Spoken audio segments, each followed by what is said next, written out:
Welcome to Not Milk Never Milk. Subscribe if you're lactose intolerant. In this video, I will explain how to use Google Docs to write a book. First, create a new Google Doc and give it a descriptive title, such as My Novel Title. Next, go to File, then Page Setup, and adjust your document dimensions. A common book size is 6 by 9 inches, which is about 152 by 229 millimeters. This ensures your manuscript looks professional from the start.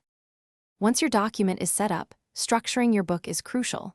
Apply heading styles like Heading 1 for chapters and Heading 2 for subsections. This automatically builds your document outline, found on the left sidebar. This outline acts as a dynamic table of contents, allowing you to jump between sections instantly.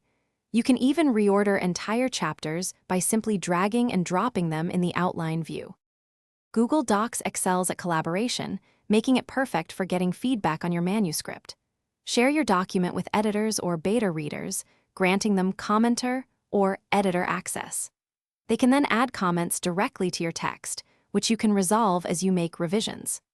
The robust version history feature allows you to see every change made and restore any previous version, ensuring no work is ever lost.